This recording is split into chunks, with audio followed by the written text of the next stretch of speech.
Well, it's a pleasure to welcome a Michigan State University institution to the MSU Today microphones. That's Michael Hudson. For almost 30 years, he's been the director of Michigan State University's Resource Center for Persons with Disability. Mike, great to have you on MSU Today. Thanks, Russ. Great to be with you. Rcpd is turning 50. Wow. Just reflect a bit on that.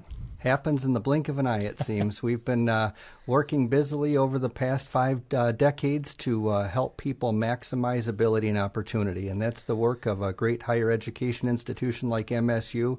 We see education as an unparalleled possibility if you happen to have a disability.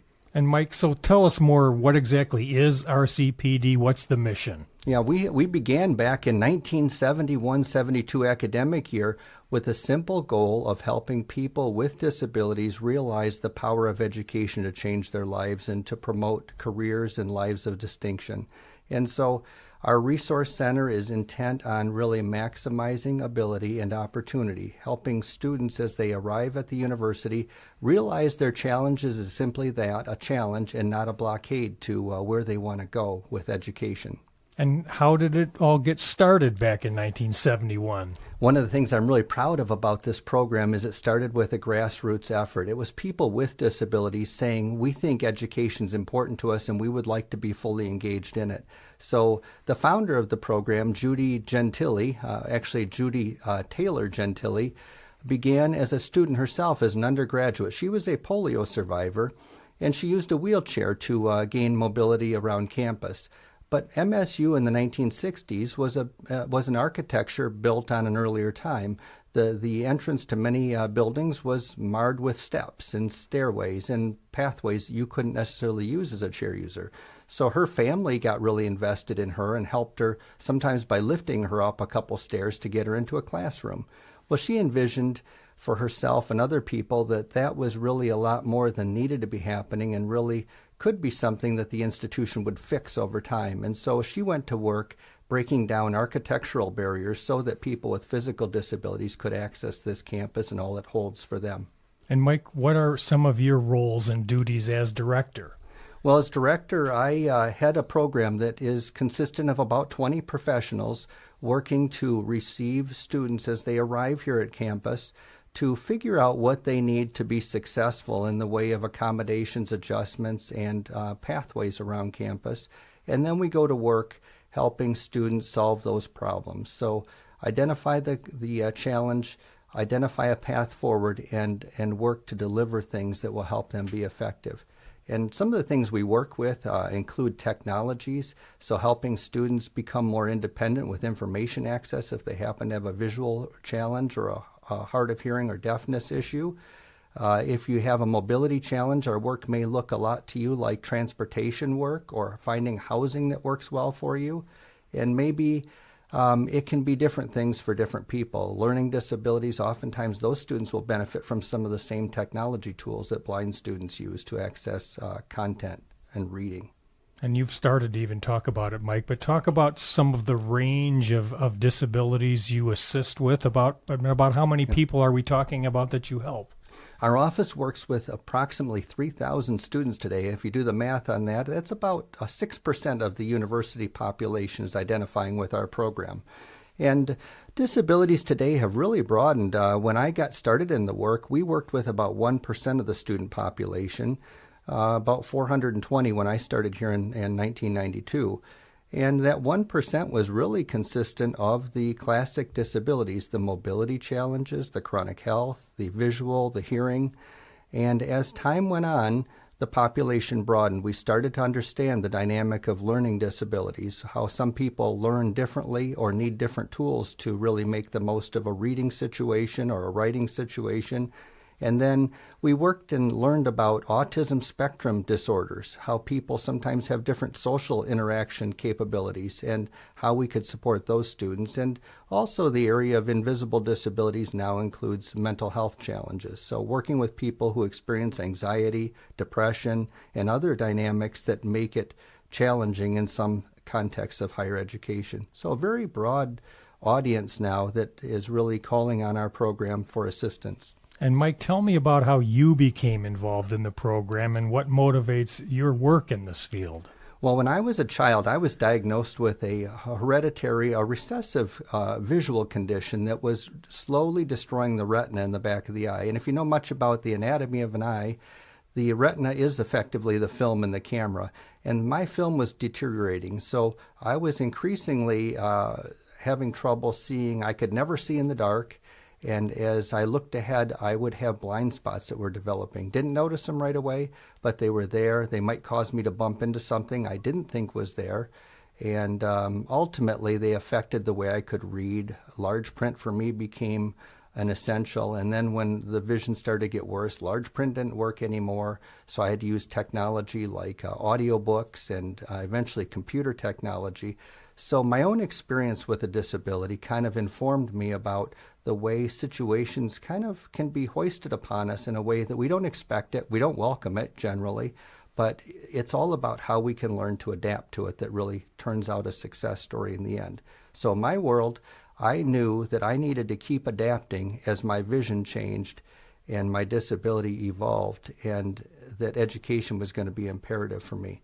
So my experience and my investment in this program is really centered on helping other people embrace the challenges they've been given, a disability, and to figure out how education can help them build a life success story, and how we can help education be more available and accessible to people who are really hungry to learn. They're ambitious students who need a little something to make this place all it can be.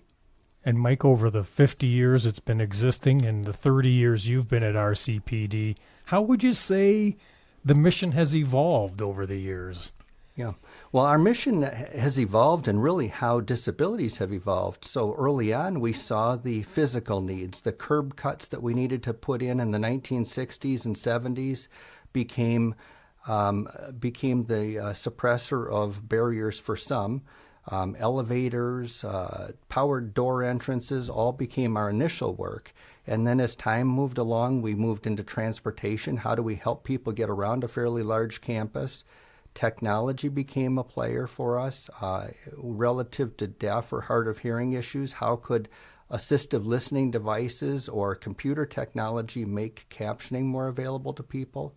For blind individuals, how could technology allow you to read and write independently using the latest technology? So we've always been engaged in looking at those tools for empowering people to do more for themselves and to gain a sense of independence and self-control. And what are some common things that people with disabilities have to deal with on a daily basis?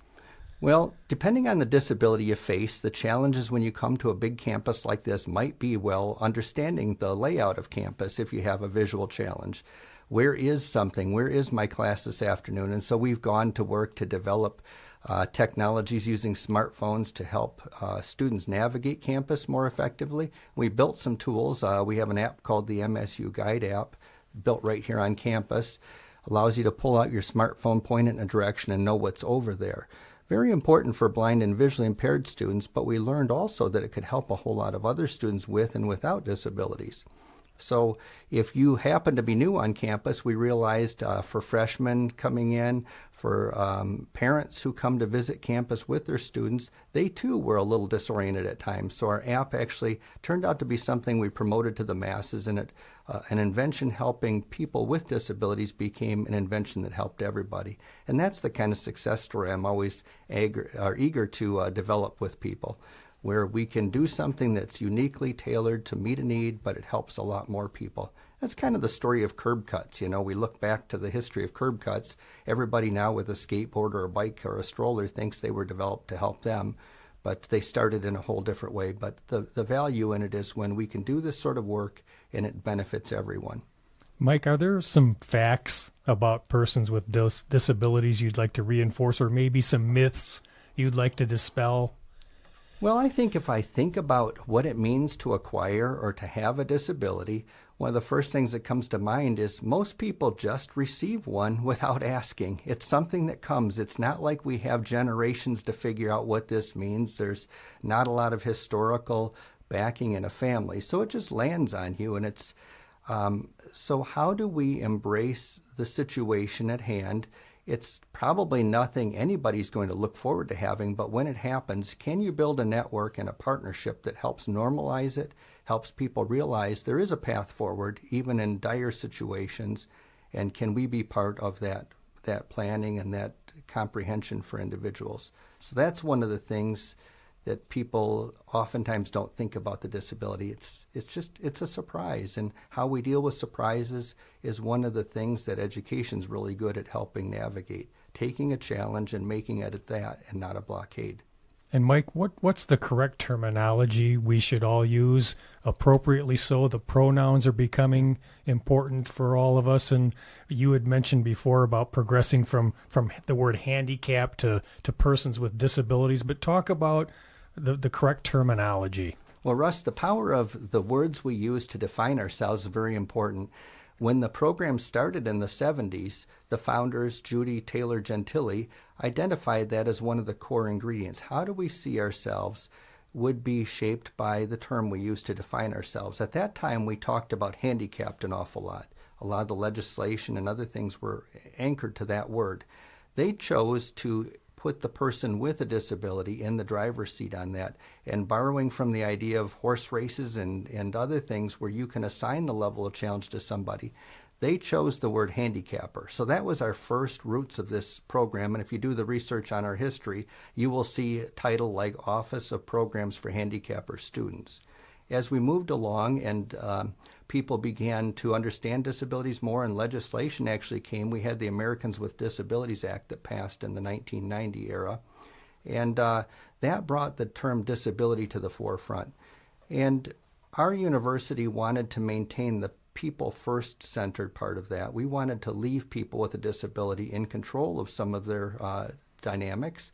So we weren't eager to call people disabled. We were eager to call them people with disabilities. So we try to keep the people first, and we acknowledge the disability is an important part of identity, but it isn't the thing that we need to allow to shut us down. And so terminology has evolved. Today we generally refer to it as people or persons with disabilities, just to keep them front and center and to maintain that notion that having a disability doesn't mean you have to quit or shut down. And Mike, as Rcpd begins its next 50 years, what are some challenges and opportunities ahead? Well, as we look at our next 50 years, I think we're looking at understanding the ways disabilities may continue to evolve. As technology happens, we find ourselves in new dynamics. Many of the physical barriers break down for people. When you can Zoom or Microsoft Teams your way to a location, you no longer have to think about some of the transportation dynamics or the mobility identity. So for people with mobility challenges, I think redefining how accessibility works in the future will be on our mind. I think acknowledging that today our work is fully with 3/4 of our students having invisible disabilities. So if you came into the program today, you'd probably look around and you'd say, I don't know who has a disability here and who doesn't. It's not like it's always going to be visible. So continuing to recognize that disabilities affect people in different ways and may not always be immediately visible, and how do we work to understand those dynamics and to understand the needs those students have, and to really make sure those hidden identities don't become the reason people can't succeed. Mike, thank you so much for this conversation on MSU's Resource Center for Persons with Disabilities. Some final thoughts you'd like to leave with those joining in on our conversation about the mission or the anniversary? Well, as we reflect on our 50 years of progress at the Michigan State University, we realize that our institution has worked for a long time to be inclusive and to welcome people with all sorts of backgrounds. And I'm so happy to say that disabilities have been a part of our fabric and it works so well with the university's mission. And I hope that our next 50 years will be as rich as the past 50 years in helping people see the potential that comes from pursuing higher education. Well, Mike, thanks so much for sharing your insights with me today. Congratulations on 50 years and all the best moving forward. Thank you, Russ. Keep up the great work, and I'm so glad you're able to help us share our story of possibility, ability, and opportunity. That's Michael Hudson, Director of Michigan State University's Resource Center for Persons with Disability. Everything we've talked about and more online at rcpd.org. and I'm Russ White. This is MSU Today.